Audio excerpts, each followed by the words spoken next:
This is episode number 902, our In Case You Missed It in June episode. Welcome back to the SuperDataScience Podcast. I am your host, Jon Krohn. This is an In Case You Missed It episode that highlights the best parts of conversations we had on the show over the past month. In episode 897, I speak to Diane Hare, who is founder and CEO at the strategy consulting firm BizLove. Diane's business helps companies drive sustainable digital transformation, including transformation via AI. And she's got 5 key tips for us to do just that. In this clip, she shares them with us. You know, we've framed the common problems that we have in organizations around adoption of AI or any other, new technology. We've talked about, you talked about particular solutions, including case studies of situations where you have made you've been really successful making a big impact with AI, and you've provided some here and there, takeaways that any listener can have. I was wondering if you have a particular set of tips, a particular list of tips that would be helpful for our listeners to be able to come away from this podcast episode and more effectively enable change in their organization, to more effectively be able to, not get stuck on the what and be able to, accelerate change and success in their organization. Yeah. So I have 5. Perfect. First one is top down, bottoms up, which means if you're going to push change through your organization, you have to not only get your senior leaders aligned, you need to enable those at the front lines. And your job is often to be the bridge between the two. So I say top down, bottoms up from an enterprise lens. The other thing is bold claims and proof points. When you're cutting through the noise and you're a storyteller and you say big claims, you have to back them up with data and proof points, because not everyone is going to come with you, believe you, understand you. So you need to make sure you're expressing yourself so all different populations can believe and understand you. The other one is what I said. You have 2 levers to pull when you're trying to drive change. You can either... We're into number 2 now? 3. Oh, we're into number 3. So first one, top down, bottoms up. Yeah. Bold claims and proof points. Is number 2. Gotcha. Yep. The next one is you have 2 levers to pull when you're trying to drive change. You can either inspire or incentivize. Often companies double down on incentivize and they forget the inspire. So focus on storytelling to tell the broader impact, right? To describe the ROI in a way that's inspirational. Right. So I guess so if you're being incentivized, there's something like, there's some end of year bonus that you're chasing. Right. And so, you're you're not necessarily inherently motivated by some challenge or opportunity. You're being intrinsically incentivized to go in some direction. But Right. if you're inspired, then, you kind of naturally are like, wow, this is a huge opportunity. This is the moment of my career. Yep. And you're not even worried about some specific bonus, because you know that if you succeed at this, you're going to be recognized. There's going to be a big impact in the firm, and it's a great opportunity for you. Yeah. The impact you have is bigger than you. That's when you are inspired, you're serving someone else. You're serving a bigger cause, and it taps into the discretionary effort, the nights, the weekends, the long hours, not because you have to, but because you want to. And then the next one is Number 4. Number 4, focus on the 18%. Focus on the early adopters, not the naysayers. And then the last one is, it's easy and simple, but they call you a leader because you have the courage to go first. When you're in change programs, you are usually the outlier. You are the person pushing against compliancy, the way we've always done business. You're crazy. We can't change. And so they call you a leader because you go first. You are going to have to put yourself into a vulnerable, courageous space, and just know that going into it. Nice. I didn't write those down. Can you recap the 5 for us quickly? Sure. First one, top down, bottoms up. Yeah. Second, bold claims and proof points. Yeah. Third, 2 levers, inspire or incentivize. Mm-hmm. 4, focus on early adopters, your 18%. Then the 5th one is they call you a leader because you go first. So have the Nice. courage to go first. I definitely went away inspired by Diane's approach, so I guess she got me at point 3. The next guest is someone who specializes in advising folks who'd like to advance their career in data or even land their first data role. In episode 893, Avery Smith explains what kind of projects should go into a portfolio to increase your chances of getting a job. Do you have specific guidance for listeners on how many projects they should have, or whether they should have projects in kind of different modalities? So I spend a bit more time explaining this to kind of people that are looking for machine learning jobs or data science jobs, which isn't necessarily, you advise a broader group of people.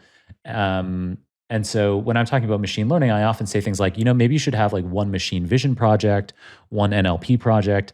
Today in the LLM era, you might actually have a bunch of NLP projects because it's become so ubiquitous. But historically, I'd give those kinds of examples. Oh, and one on tabular data would also be a great idea. And so do you have something like that where you would typically say, I recommend that people applying for an entry level data job should do X number of projects and they should be in kind of like X categories? I think there's a couple different ways to approach it. I think the biggest thing for me is when people are choosing projects is to do something that they're actually interested in, because a lot of times you're building projects, you're going to hit roadblocks. You're doing it on your own time, on weekends, late at nights, right? And so I think a lot of projects get started and then kind of die because people lack the motivation to finish them. And so I think choosing a project based off of like a job you're really excited about, or a hobby you really enjoy. So for example, if you're trying to land a job, let's say, at Facebook or something, at Meta, like I would try to create a project that they would be interested in and they would care about. I think that's like the most important thing. But if like, and even if you just built like one really killer project for Meta, I think that would be enough. But the way that I kind of set it up in my accelerator bootcamp is like, okay, more projects doesn't equal bad as long as you're not spending a ton of time, right? Because that's the other thing that the trap that people fall into is like, oh, like once I get like 5, I have a SQL project and I have like an ETL project and then I have like a dashboard project, then I'll start applying for jobs. And I think that's a trap. So my advice is like progress over perfection. Like just focus on getting like steps in the right direction and not being a perfectionist. But like if you can have a project in like multiple different industries, covering multiple different tools, maybe one data viz. If I had to answer this with like a lot more succinctly than I have already, I would say like one SQL project, one data viz project. Like that alone is a good place to start, but the more the merrier a lot of the time. Nice. Perfect. That's exactly the kind of guidance I was looking for. It's a bit trickier for me thinking about, these kinds of roles like a data analyst role. That's perfect. SQL project, a data viz project. That makes perfect sense. That's really cool. Related to what you were saying about people picking projects that they're excited about, you've emphasized in the past in content that you've created that if you're a data professional, you should try to live your life a little data driven. And so this is related to projects potentially in terms of your portfolio, but also maybe even just kind of more generally, maybe even to see like if you're thinking about transitioning from the lab or whatever you're doing right now into a data career and you actually haven't spent that much time digging into data, you could find something in your own life so you, for example, you've talked about analyzing your hikes in Power BI, tracking your dog's steps with a Fitbit. And so these kinds of ideas, they could tie into somebody's portfolio project directly. You could create a SQL database of your hikes or something and do a data viz of your hikes, any of those kinds of things. That actually sounds like a pretty cool. You could have some good visualizations of GPS data or something in some kind of geo mapping framework in R or Python. You probably don't have people learning R these days. I'm thinking about me getting started in data 20 years ago. I think that's kind of an interesting idea there Do you have any other? I see you're nodding your head a lot, and you've now done a big inhale, so I'm sure you have things to say. Well, it's actually funny because I'm all about personal projects. Like I think if you can make, like I said, I think the biggest thing when creating a project is actually finishing it, and you have to be motivated. And I think if you can like do something around your life, you're going to be more motivated to finish it. When I first built my bootcamp in 2021, I actually built it all around another, I guess, acronym PPP, personal portfolio projects. And I was like, everything I taught was tied back to doing a project in your life. So like, for instance, when we learned dashboarding, I taught Google Looker Studio because it was free and I liked it. But anyways, and we would create a dashboard of our screen time, like how much time we spent on our phones and like the different apps and stuff. And then when I taught Python, I introduced the Spotify API, and we analyzed like what music we listened to. And it was super fun. But the problem with personal projects a lot of the time is the data collection can be really hard. It's a lot harder to, especially Apple doesn't want you to know how much time you really spend on your phone. So they don't let you export it. So you have to like manually do it. So personal projects can be like really meaningful and really cool on a resume, but they can also be more time intensive. So it's a trade-off there, right? Because like hitting download on a CSV and throwing it in Tableau, that takes a lot less time than like manually doing all this effort. So I'm a huge fan of personal projects. You just have to be careful that like they don't take up your entire life. And then one related note I'll say on that is like, if you're in a role right now that has like nothing to do with data, like just trying to start to think like a data professional, even if you're not even doing any analysis, I think can be really cool. In one of my last episodes of the Data Career Podcast, it was with one of my students. Her name was Jen Hawkins, and she was a delivery driver.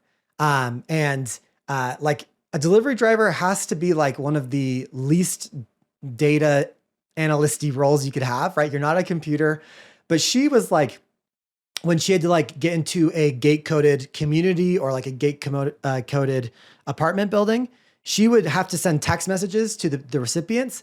And she was thinking, I'm going to A/B test my copy and see like if that like lets me get a higher success of getting in or gets me in faster. There was no real analysis, like statistically of this data, but that alone, I think makes a great bullet point. And she was so good at this that like people, when they look at her LinkedIn, it looks like she was, a data analyst in this role. She said like A/B testing, marketing messages. That was basically her bullet point for this role. She was texting people to deliver packages, but like, if you can have just like an analytical mindset, I think one, that's going to make your job more enjoyable now, but two, it's going to make great bullets for your resume and give you experience, From creating solid portfolios, we move to career success stories. In episode 899, I chat to Kirill Eremenko, whom many listeners will know as the founder and the original host of this podcast. In addition to founding this podcast, he's also the founder of the namesake of this podcast, the educational platform SuperDataScience.com. In episode 899, Kirill returned to his podcast to bring us lessons from SuperDataScience.com students who went on to have fantastic careers. In this clip, he details his third example, a Los Angeles-based senior developer. Number 3, Clara. She's a senior developer living in LA and in her mid-40s, aiming for roles in the 200,000 plus salary range. So this person, she has been working already for 2 decades or more in this space, and has tons of experience. In fact, has done all sorts of roles in software engineering, developing apps, developing programs, developing different things for different companies. Most recently, for the past, I think it was 3 or 5 years. I don't remember. Let's say 3 years. She has been creating software using Python. Interestingly, software that processes data, lots of Excel, lots of CSV files using Python in the medical space. In fact, a lot of our members, I don't know the exact percentage, but a lot of our members I speak with work in the medical space, supporting companies, whether it's hospitals or pharmaceuticals or other medical medical space related, like medical equipment companies, procurement companies, or supply chain companies, and so on. Anyway, so she's been creating all this software using Python, specifically pandas and other tools to process lots of data. So lots of Python experience. And recently has done 4 of our machine learning courses: machine learning A to Z, machine learning level 1, machine learning level 2, machine learning level 3. And she wants to get into this space of machine learning and AI. Why? The reason is because Clara is in her mid 40s. She predicts that she'll be in the workforce for at least another 15 years. And she can see that the current role that she's doing is while pays well and she's very good at it, it might not be as relevant in the future. It's not a role that, as we discussed with Clara, it's not a role that's a self-fulfilling prophecy. She's not learning new skills in the role that will open up more doors for her in the future, that will keep her growing with the growing trends in technology. She's very selective about applications. In fact, she left her job a few months ago to focus specifically on studying and preparing for the new role. She's not in a rush. She wants to take things slowly, and basically goes mostly through her network, not applying to thousands of jobs through LinkedIn and so on. Mostly goes through her networks, very selective. So that's her goal, to get into this space. And the interesting thing, the pain point that Clara has, is she's finding there are thousands, literally thousands of job applicants per job. And even at her level of experience, expertise, and background and all these projects that she's done, she's finding it difficult to break in and to land the job that she's looking for. Wow, yeah, interesting story. Why do you think that is? Why do you think she's having trouble? That's a good question. I think it's probably related to this phenomena where there's lots of jobs, but there's also lots of applicants, and it's really hard to stand out. I think it's been the same for the past 10 years, when there's lots of people applying through the direct means of just submitting a resume, and all of them get pre-screened with AI tools. And it just if the hiring manager had a conversation with Clara directly, magically, then they would realize she's amazing and they would hire her in a heartbeat. But because it's really hard to get in front of people this direct way, I think that's the problem. And I think Clara's got the right idea of going through connections and going through networking to get in front of the people quicker. What do you think? Networking, ideally in person, is, I think, easily the best way to get your professional opportunities. Not everyone can do that. Not everyone is, you might have a family situation or just where you are geographically. If you want to get a job, in data science or AI, maybe there aren't, in-person things you can be doing. Remote's really the only option. And there are probably then, in that kind of scenario, still things like SuperDataScience.com, these kinds of platforms where you can get involved, you can do collaborative projects together, get to know people. I mean, that kind of gives you that kind of collegial feeling. You'll remember, the projects that you've worked on, the people you've been with, their expertises, and that's something like, working with someone in an office and understanding what they can do, and maybe they'll open a door for you some years from now. And if so the more you do that, the more that you're working with people online if you have to, but ideally, you are meeting, you meeting people in person. There's something about, a lot of in the US, there's something called meetup.com. And with meetup.com, you can, in any major city in the US or Canada, you can find meetups for whatever you're interested in. It's not specific to tech. I'm sure there's microwave microwave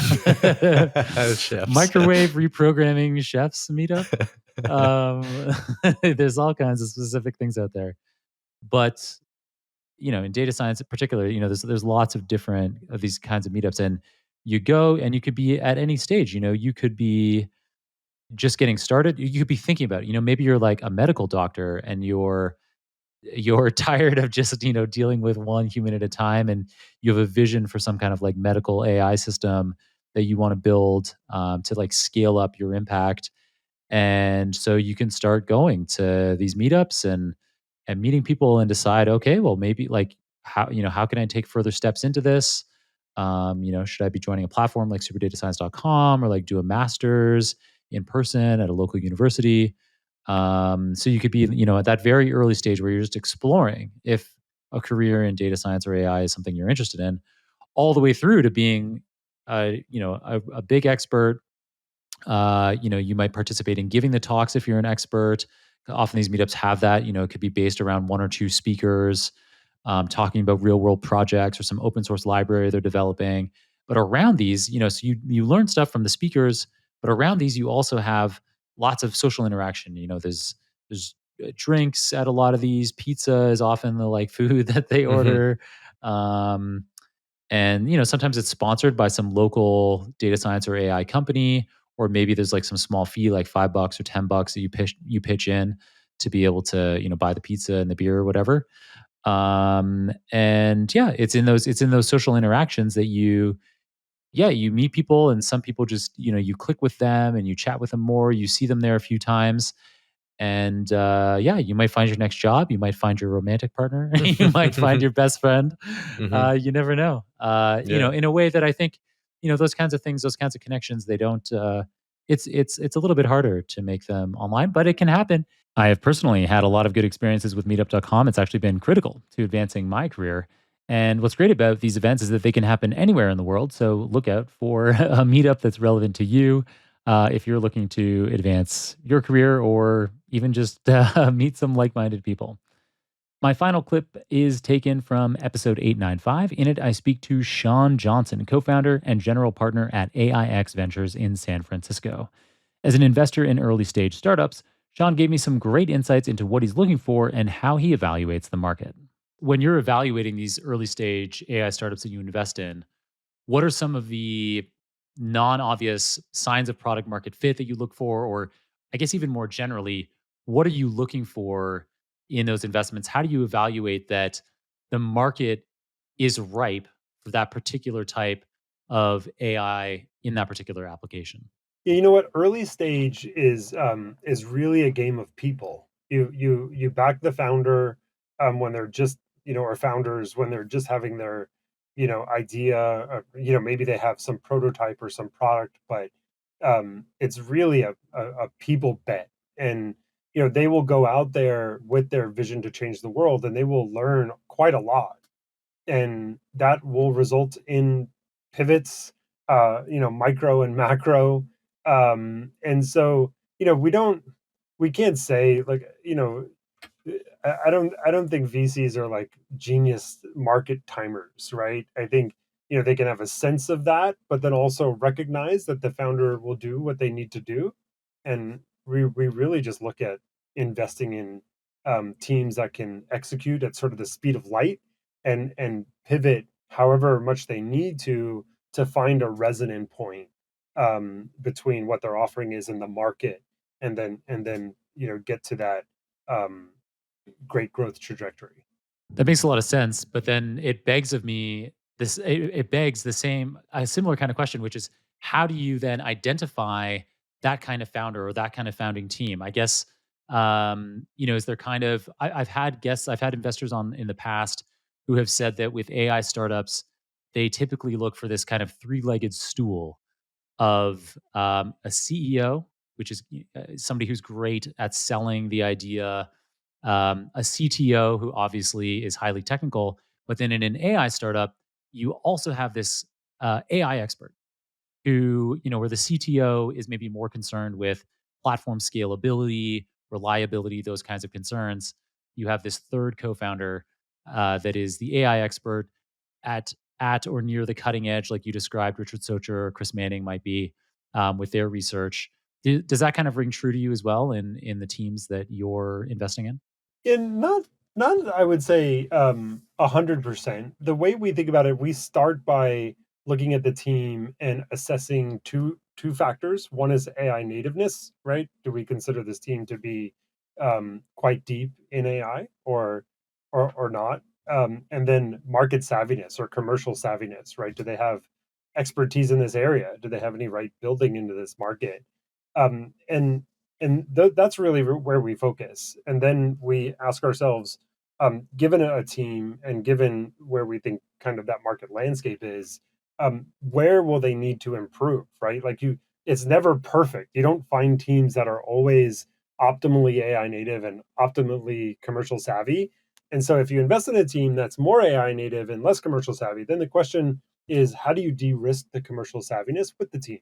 Maybe that's advisors, et cetera. And then, I think when technological inflection points like we've seen with ChatGPT happen, what the market, what happens in the market is you have a number of consensus applications that are now possible, right? Like everyone knows that we should do like AI powered tutoring. And so everybody is like, well, let's build AI powered tutoring. But what you need to do there, we think, is invest in extreme AI native teams that can actually bring experiences to consumers that other teams just cannot.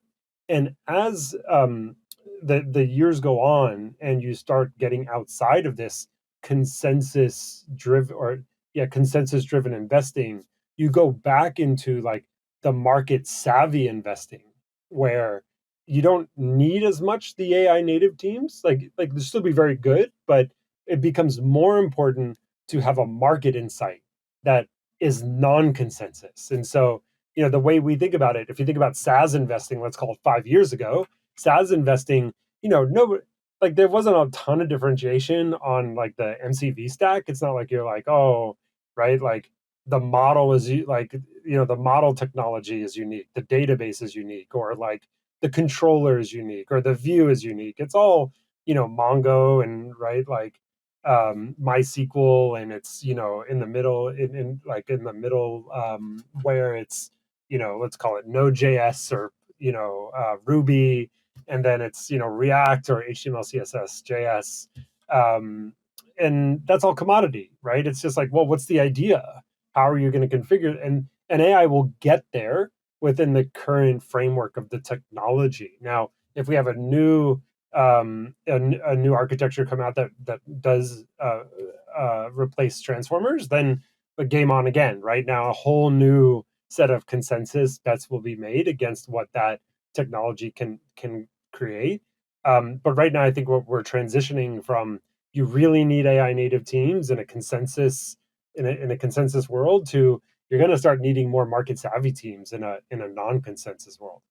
Right. That sounds like a great balance. And I guess I was being oversimplistic. Yeah. In my kind of thinking of like, yeah, this is the kind of founding team. It makes perfect sense that obviously every situation is different.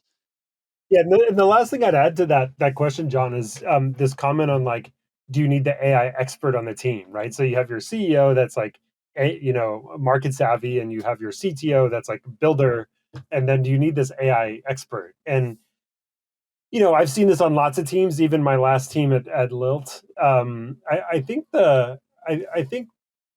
what the best way to orient a team is to have AI engineers, folks that can build very adeptly with the technology in production, that are also savvy enough to be reading the papers and understanding how the technology is changing and be able to integrate that into the stack. I don't think you need like a PhD that can just sit there and read papers. Ideally, your folks building in production are also savvy enough to read papers. Is kind of our take on it. Good news too, because AI PhDs are expensive. All right, that's it for today's In Case You Missed It episode. To be sure not to miss any of our exciting upcoming episodes, subscribe to this podcast if you aren't already. But most importantly, I hope you'll just keep on listening. Until next time, keep on rocking it out there, and I'm looking forward to enjoying another round of the Super Data Science Podcast with you very soon.